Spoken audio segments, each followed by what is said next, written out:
After that very inspiring story about St. Jude, we've now entered the most dangerous part of the agenda for any panel. It's the graveyard shift on day 2. We're about an hour after lunch. You've all been here for a day or two. You've imbibed. You've enjoyed yourself in Memphis. And you've probably got a couple bricks sitting on your eyelids right now. So what I want you all to do is stand up for 1 second with me. Everybody in the room, please stand up. Yeah, my panel too. That'd be great. You bet. You can participate. So we're going to give you an audience participation moment here to help motivate the panel. And so I've got 2 questions for you. So the first one is this: regardless of what business you're in, and I know we've got a wide variety of businesses here, venture capitalists, funds, strategics in the space, farm businesses. Regardless of the business you're in, if you think you can articulate the business case for environmental sustainability for your business, stay standing. If you can't, have a seat. Okay. So we're losing a few people, that's good, but we've got a few people standing. Okay, good. So this is an unscientific poll, just gives us a sense of where our audience is. Thank you, Lee. Your honesty is appreciated. Now, of those of you standing, again, regardless of what business you're in, and this is the harder part of the question, if you believe the health and sustainability of our soil, the functionality and the health and the vitality of our soil is central to that business case, stay standing. The rest of you sit down. Okay. Thank you. Thank you for the data. Thank you for the feedback. Have a seat. Okay. So we're going to talk about both of those topics in more detail, and I've got a great panel to help me do that. I thought I might just tell you a little bit more about the Nature Conservancy before we get started. Some of you may know the Nature Conservancy well. In fact, I know we've got some trustees and loyal supporters here in the audience. They've already pointed themselves out to me, so thank you for that. The Nature Conservancy was started in 1951 and has been known as a land trust for most of its, since it was really started.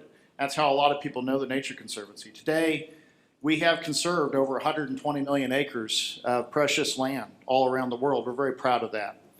But our business is evolving, and that's because we think that that model, as worthy as it is, does not scale up to the challenges that we face around protecting the planet and meeting the needs of people. And that's our vision, is that people and nature thrive together. And it's not one or the other, it's both. And this becomes a virtuous cycle. We put that to the test with some science a few years ago and asked the question, do we really believe that? Do we think it's possible? And the answer was yes, because we're a hopeful organization. We're kind of glass half full people. But we said it's yes with a big qualifier, only if we take aggressive action on a few key issues. One of those issues that rose to the top, and I think it surprised a lot of people, was the need to provide food and water sustainably. And if we don't attend to that challenge, a lot of other things won't happen.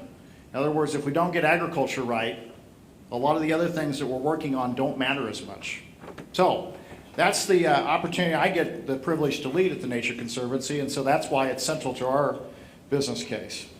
So what I want to do is introduce our panel, and I'm going to ask them a few questions. We're going to try to preserve a lot of time for audience feedback and participation, so I'd really like you to start to build your questions right now. We'll try to get to you. And what I'd like to do is now start with the panel and introduce them one by one, and I've got a few questions I'd like to ask. So first here is Jerry Lynch. Jerry is the Chief Sustainability Officer for General Mills, and he's been a leader in the space. General Mills has generally been a leader on these issues.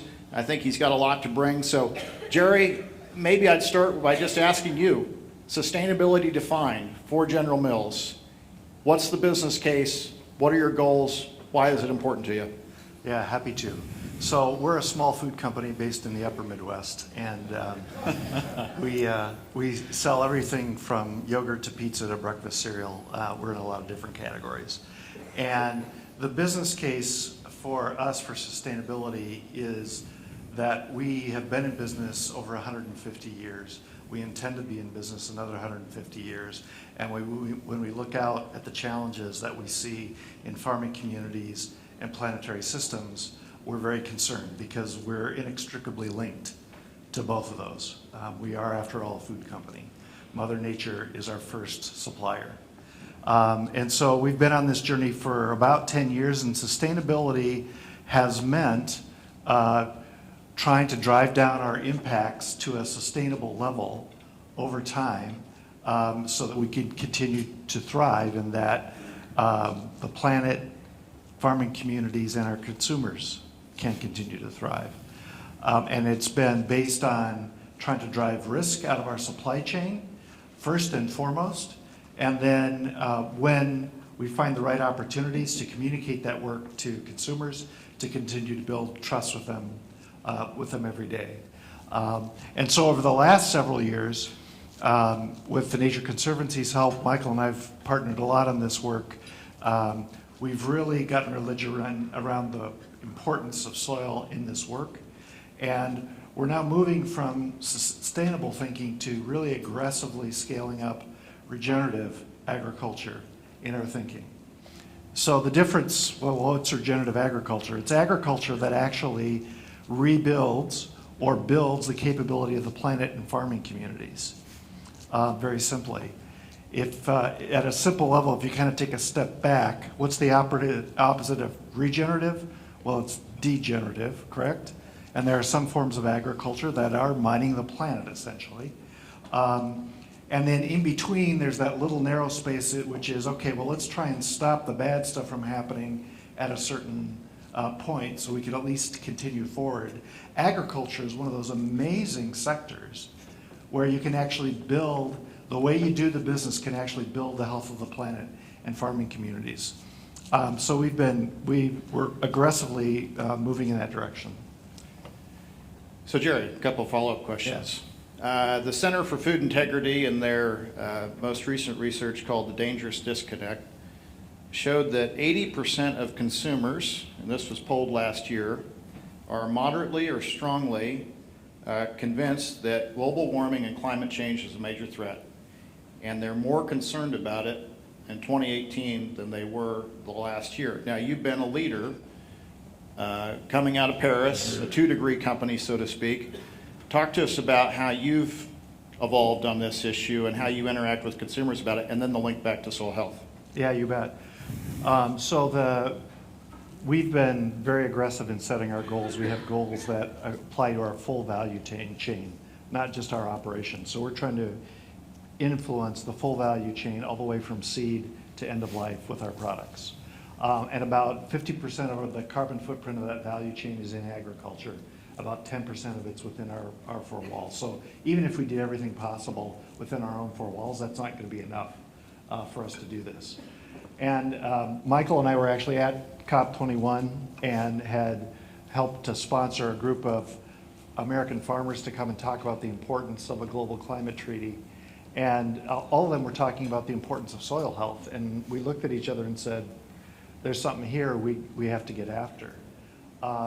So it's really exciting work. It's what we've seen as we push towards more regenerative agriculture is that producers who are practicing it are more profitable, are more resilient, have much smaller carbon as in carbon E, all their greenhouse gas emissions, much better water quality and quantity management, and much better biodiversity levels on the land. In fact, we sponsored one of the producers that's in our supply chain, Will Harris down in White Oak Pasture, to do a life cycle assessment of the carbon footprint on his operation. And the beef that is coming off his operation is better than carbon neutral. So think about the bad image that beef has in the climate change community. I can now eat steak without feeling, his steak at least, without feeling guilty. And it's because A, he's sequestering so much carbon in the soil, and B, he's using so little GHG intensive input in his operation that he's able to produce animals that have no GHG footprint, which is pretty exciting. So an N of 1, but we think there's this one of the many things as we've worked with the Renaissance producers who've been on this journey of regenerative agriculture that has got us convinced this is the direction we've got to head. One final question, Jerry, Yeah. and then I want to move to the rest of the panel. So, more data from CFI. 25% of consumers strongly agree with the following statement: I do not trust, or excuse me, I trust today's food system. That's tough. Now, just so you all know, that wasn't sponsored by us. It was sponsored by grower associations, the Farm Bureau, the United Soybean Board. So I don't think there's a whole lot of bias in that. I think folks are just trying to understand what's going on. What's going on with this trust issue with your consumers, and how do these issues interact with Yeah. them? So as a branded food company, trust is the foundation of everything that we do, because brands are essentially built on trust. They're trust marks, right? And so we pay a lot of attention to that. And I think a lot of it has come through the big food is bad narrative that has grown up over the past 20 years. We haven't done a good enough job paying attention to it. But to counteract that, you've got to take actions to rebuild people's trust. And then this is one of those actions. It's literally, what are the steps you take every day to earn consumers' trust every day? And this is one of them. Thank you. Lee, I'm going to turn to you now. You're a farmer. Yes. Lee Scheufler, from Sterling, Kansas, I've learned. I'm also from Kansas, so it was great to get to know you. Tell us about your farm, and tell us about this very esoteric word sustainability and what it means to you. And can you define a business case for it? Well, I'll start with the easy part of that, who we are, and that is that we farm in central Kansas. Open your Rand McNally, come down about halfway, and that's where we're at, right in the crack is what they say. So we are in a climatology area where we have about 27 inches of rainfall. We are a 100% no-till operation, which we define no-till as either with a capital N or actually more never-till. And so we began our no-till transition in 1996, so we have fields that have not been touched with a tool beyond a slice to open the seed trench and close it immediately. So we have a rather aggressive crop rotation. We're blessed in an area where we have many opportunities. So in a typical rotation will be a winter wheat followed by winter wheat. Immediately after that crop harvested in June, we will harvest or plant a soybean crop, the old crop soybeans. Soybeans harvested in the fall. The next spring we will harvest a corn crop. The following year we'll plant grain sorghum or milo and harvest that in the fall. The next spring we plant a full season soybean crop. And then when that is harvested, we immediately plant the first crop of wheat for that recycle there. So essentially we're growing 6 crops in 5 years in a full no-till situation. We're about 85% dry land, and this is the dry land rotation, but we also practice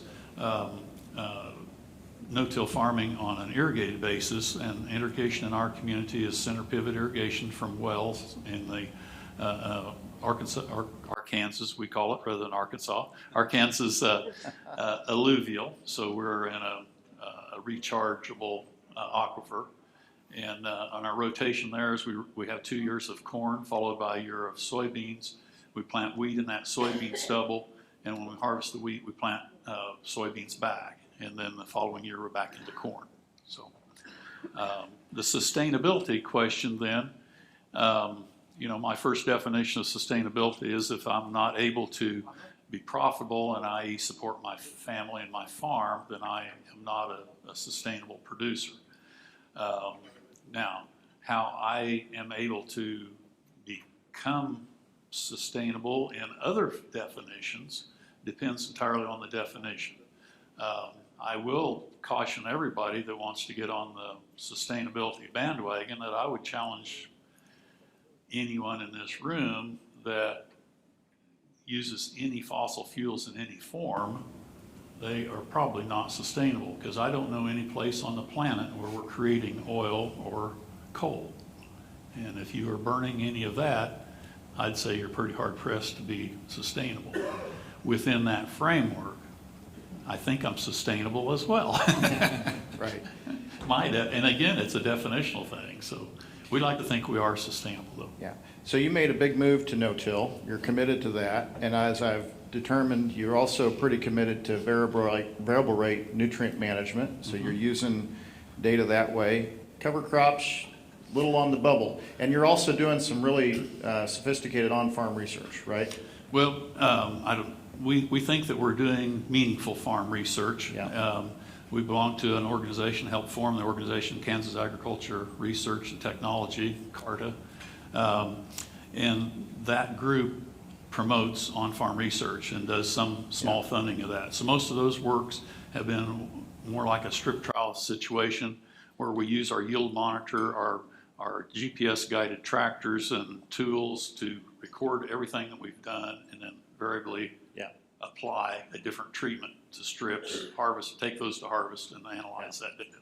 Now the big reveal here then, Lee, is that you're farming for Jerry, right? Yeah. That's what we've discovered here is that now Lee is actually within Jerry's commodity footprint. And then when we introduce Dave, we'll talk more about this, but how did you get involved? Well, we have on-farm storage, and so we're able to hit a little bit more distant markets in my immediate community. So typically we market our wheat in Hutchinson, which is around 20 miles away from our farm, and ADM is one of those places we sell grain. The ADM came to us a few years ago and said that we have this wheat sustainability program, and would you be interested in sharing some data with them? And we're kind of like, yeah, everybody wants our data, so what's in? They offered us money. And so again, I get back to that sustainability. Well, it happened to be December, and we had all the information because my wife we track what we do quite extensively and have for a number of years. So my wife and a full-time employee spent, a couple, 3 days and input into their form, which turns out to be the Agrible's form, and qualified for this payment. And in turn, then we agreed to do this for several years. The following spring, then, why we had a report card back from that and got to learn more and more about the whole process. We were not unaware that it was General Mills, but it wasn't that General Mills came to us either. Yeah. Now, last question, and then I want to get to Dave, and then I want to get to the audience. So the audience needs to be prepared here. If you want questions, your time is coming. But do you feel like you learned anything in that process, or was it just an academic exercise? No, we did learn quite a few things, and I think we taught some things as well as feedback on how the software worked and how some of this would work. We were quite skeptical of, what happens to our data? Is this going to actually come back and harm us? So we admit that we're doing these operations, and what is this sustainability definition? And so, I put this throw out there with the carbon, no new coal being made. Well, I'm not sustainable, so I'm not sustainable on every definition. So what we learned is that productivity, again, the metrics that were used are driven a lot by productivity. So any year that we had a low yield, either a field by field basis low yield or weather event, whatever, that damaged our sustainability, particularly for that year. The other big driver of that is, again, their metric goes back to looking at energy, and nitrogen fertilizers are one of our huge energy deals. The no-till operation allows us to reduce energy considerably at the farm level. So the number of gallons of diesel that I'm buying now are maybe a third of what they were prior to on a per acre basis. Yeah. So we're saving energy there. We're paying a little bit of energy in some of the chemicals that replace that, herbicides. But the big driver of that sustainability is the fertilizer. And we were already practicing a variable rate application, and our variable rate application is based upon yield history, and from the yield history we create a cell that we manage, each 25 by 25 foot cell on our farm, and apply fertilizer to that based upon our expected productivity. And I think that was not so much a savings in fertility as in terms of savings to us, but it was a reallocation where the good ground got more and did better. The Right. poor ground got less, it was going to do less anyway. Yeah. So we saved inputs there, and been real happy with our plan before we became involved Well, with that actually sounds like it's good for business, whether it's sustainable or not, right? I believe so, Yeah. and that's I think that's maybe the point to be Yeah. taken here is we didn't change, Yeah. and I don't think they had any indication that they wanted us to change. They wanted to measure us. I think our belief was maybe they're just looking for a baseline, Yeah. and so we gave them a good baseline of multiple producers in the community as well. Okay, thank you. Now, Dave Stanko, you're the head of Agrible, and you're sitting in between these two guys, literally and figuratively. Tell us about Agrible and Nutrien Ag Solutions, which you're now a part of, and how you would define this topic, and then the role that you're playing here. Sure, happy to. And my perspective has changed a little bit since our acquisition by Nutrien Ag Solutions, but I should quickly give a shout out to Carter and Craig at iSelect. Full disclosure, they were an investor of ours. And so any of you that are out there looking for capital, if you're lucky enough to get them on your balance sheet, you'll find that they're terrific partners. And so highly endorse iSelect for everything they did for us. So within Agrible, we took field level data and we would translate that into sustainability metrics. And we were largely looking at environmental footprint of that crop. So we'd be looking at greenhouse gases or water quality or water efficiency per bushel. And we could take that data, aggregate it, anonymize it, and then we could provide that to downstream partners like ADM, and then ultimately ADM would provide that downstream to General Mills. Now that we're part of Nutrien, our definition is the scope has increased a little bit. So now we're looking at things like our own internal footprint. Nutrien is the world's largest input provider. So it was the former Crop Production Services in the United States, which was owned by Agrium. Agrium was a Canadian company based in Calgary. They merged with Potash Corporation, which is based in Saskatoon, about a year and a half ago. And it's now one of the largest input providers in the United States and actually in the world as well. So there we're looking at our internal footprint of our entire operations. We're also looking at diversity and inclusion in the workforce. And lastly, and probably more importantly, we're defining what sustainable agriculture means to us. And there we have three real focus areas. The first is on profitability and efficient use of input. And Kevin, wherever you are, I would argue with you that I believe if you're efficient, you have to be financially efficient for it to work and for it to be scalable. So that's a real focus area for us within the retail world. How can we make growers more efficient, and which means more profitable as well? The second is around downstream connectivity. We want to expand the business that we've been doing as part of Agrible and allow growers like Lee to tell their story downstream, because growers like Lee and there are many growers that are already doing the right thing. So we need to get the story of the good work that's taking place in agriculture out there. And the last one is around regulation and compliance. We see a world where reporting requirements are increasingly complex, and we want to help growers navigate that as well. So to the extent that they're in a watershed that has specific reporting requirements, we want to be there to help growers navigate that. So one of the things that we're doing and how we're operationalizing this is through input solutions that are targeting specific environmental outcomes, which is pretty exciting work for us. It's new for the retail business, but we're looking at how can we achieve better environmental outcomes, do so in a profitable way, and do so in a way that's also commercially scalable, so that we can leverage the network of our 1,500 locations and 500,000 growers in the United States to really start to move the needle on some of these environmental outcomes out of agriculture. Great. More data from the Center for Food Integrity, the dangerous disconnect last year.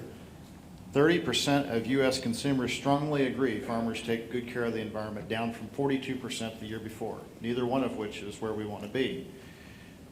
Now, you talk to a lot of people in Jerry's shoes, not just Jerry's organization, but many food companies out there. Is getting this data together and telling that story what it's going to take to move this needle in the right direction? What do you think? And how central is that to your business model? I think gathering the data that's part of the story. for the most part, we're already doing good work. And so I think it's just a matter of our industry really leaning away from this conversation about the environmental impact of agriculture. And so I think as we see regulations and certain areas that have of real environmental concern start to grow, you see the industry starting to collaborate, work together, and figure out how we can improve things in a way that is maybe less disruptive. So a lot of times we talk about the revolution in digital ag. I think it's more of an evolution, and we just need to start telling our story better. Okay. I want to turn to the audience here and see if there's any questions. I'm going to give you a little time to queue up. I think there's people running around with mics. So if you've got a question, please identify yourself. If you don't have a question right off the bat, I've got a few. Okay, it looks like we have one over here. Yeah, Bonnie Estes with the Produce Marketing Association, and so I have two questions, if I could be indulged. The first one is, I've been to a number of kind of consumer-facing types of meetings like South by Southwest and those types of events where people have kind of hijacked the regenerative ag idea as normal, regular farmers that aren't doing regenerative ag are bad. So I've heard an awful lot of talks of people saying, people who don't do this are horrible and they're polluting you and they're polluting the world and, they should be stopped. So, we don't need any more division within ag. So I'm just wondering if you guys have seen that, and is there, how can we not build that division? Okay, maybe Jerry, I don't know if you have a response for that one. Yeah, sure. Okay. Yeah, happy to tackle it. Part of the work that we've been doing is to try and bring all of agriculture along on the ride. And so while we have a decent sized natural and organic portfolio as part of our business, the vast majority of it would come from what some people would call conventional agriculture. And so we're trying to bring all of agriculture along on the ride, and we recognize that we are not farmers. We actually buy directly from farmers in very few places in our supply chain. In almost all cases, we're buying through somebody like an ADM or a Cargill or a Patterson Grain, depending on what the product is. And so we're mindful that we're not in the everyday conversation. We've got to be very respectful of bringing all producers along. But we also just recognize the challenge that we're facing as a planet. Agriculture uses 70% of the fresh water every year. The food system as a whole contributes a third to greenhouse gas emissions. About 60% of that is in agriculture. So we've got to be moving the system in the right direction. Quite honestly, we've got to be moving in the right direction quickly because we're starting to see the stack up of all sorts of challenges, not just carbon, but carbon plus water plus biodiversity effects. If you read last week's report, at some point we're going to start to see some ecosystems collapse, and if it's in an agricultural community, that'll be pretty devastating. So we're interested in bringing as much of agriculture, no matter what you call the production system, along on the journey. Great, thank you. Any other questions out here? Okay, we've got one right up here in the front. Hi, Mike Wilson with Farm Futures. Thank you very much for this panel. Partly for Jerry, partly perhaps maybe for all of you, but for 10 years we've been trying to talk we're encouraging farmers. The best producers will be the ones who get these opportunities to work and to get some kind of premium from the big companies, the big food companies. It's kind of hard for them to find any of these premiums. This is kind of the first I've heard of it actually happening. How can we get more and more leads out there to actually have access to premiums and been doing the right thing and make this connection up the chain directly with the big companies, the push or the pull, I guess, from your companies? Thank you, Mike. I think that starts with you, Jerry, then I'll Sure. see if there are other comments here. Yeah, well, the beauty of regenerative agriculture is the increased profitability of the producer because they're really able to use a lot less expensive inputs in the process of growing. And so farming for profitability is the paradigm that we're encouraging producers to see. Sometimes that means that there's a premium in the end. Other times it means that there's other forms of support. So in our early phase 1 work in oats this past year, we've invested significantly in the technical assistance from outside technical experts who are providing that to producers so that they're getting the kinds of information and coaching that they need. 4 days of training and then a day a month of one-on-one coaching. So that's pretty intensive technical assistance that we're providing as part of the program. So it's not always going to come with a premium. There are obviously some higher value markets that producers are going after that allow for that premium. My sense is that producers who may not be today producing organic, when they're 2 to 3 years into the regenerative path, if they're a conventional producer, will all of a sudden see, gosh, why don't I just do the paperwork and get the organic premium on top of it, because they probably will be able to do it fairly easily. So just a perspective, I think there's lots of ways for us to be supporting producers in this space. I'd like to just go to either Dave or Lee and see if you got a comment on that. Well, just to be a clarification is that I didn't receive a premium for what I was doing. You say to get more leads involved. There are people involved in our local group that didn't score just real well. There's farmers in my community that still use moldboard plow and still put on plenty of nitrogen, or plenty of this, and they're not. It's not that they're not successful either.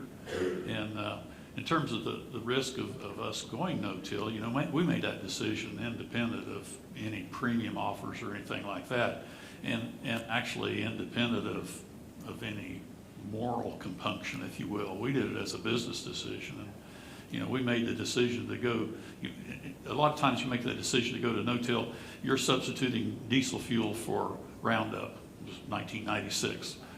Roundup was $40 a gallon and diesel fuel was $4 a gallon. Diesel fuel is $2 a gallon and Roundup is $10 a gallon, and we're kind of like, why isn't the whole neighborhood seeing this? But that being an aside, but it's not a premium for us right now.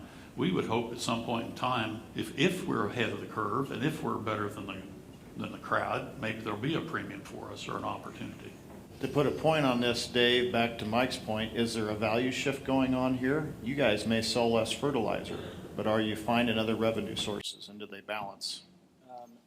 Absolutely, but our real interest is on. No? Number 3. Talk loud. 4. So our real interest is in our growers' long-term profitability. So we're not looking at a 1 year or 2 year or even a 10-year horizon with how we deal with our customers. We're really looking long-term. So these profitability is important to our business. It's that's our perspective. Okay. I don't know if Dave got silenced on that or not. I think that was actually a really important question, a really important answer, so hopefully you heard that. Do we have another question in the audience here? Yes, sir. So this question, unfortunately, is for Dave again, so we'll see whether he can get it working. Maybe you can just bring the mic up here. Yeah. So, I often hear from farmers kind of what's the art of the possible? I mean, if I get into this, how much can I actually reduce nitrogen? How much can I, control other inputs? And I guess by now you guys have enough data that says if you bring on board a new farmer, what kind of average reductions are you seeing? Are you able to quantify, the improvements in yield and profitability while reducing inputs? Sure, and the jury's still out a little bit because this is new for us. We believe in most cases there's a tendency to over-fertilize. It's a cheap form of insurance, and so if you're 10% over, you ensure that there's no yield loss, and so it's an easy thing to do. So our general feeling is you can go to 10 to 15% reduction possibly in certain geographies. The pilot program that we're working on in Nebraska is targeting that. It's a 15% reduction in overall fertilizer. There are some other inputs that are part of that solution, but ultimately it is a profit, should be a profit enhancer for growers. It does not cost any more per acre, and we're looking for a GHG saving. So we think it's out there. The data shows that it's out there. It's just a matter of us getting that into place for our branch location so that it can reach commercial scale. Okay, I think that's going to have to be the last question from the audience, but I got one final one for the group, and if you got an answer on this, make it quick. What's the one innovation that you'd be looking for to really accelerate your business case right now? Jerry? It's driving down the cost of measurement of the outcomes that we want to see. Lee? Again, I'd like to see profitability in my operation, and we're in a commodity that we're growing right now. It looks to me like my biggest opportunity to maintain a commodity production mentality is to find that direct link to another purchase, buying some trait that I have. More innovative traits. Dave? For us, it's expanding our digital presence within our network of growers and finding those pockets of innovation within Nutrien and surfacing those across the entire organization. Okay, that's a wrap, folks. Thank you for your attention. Thank my panel. All right. Thanks to Jerry, Dave, Lee, and Michael. Wonderful.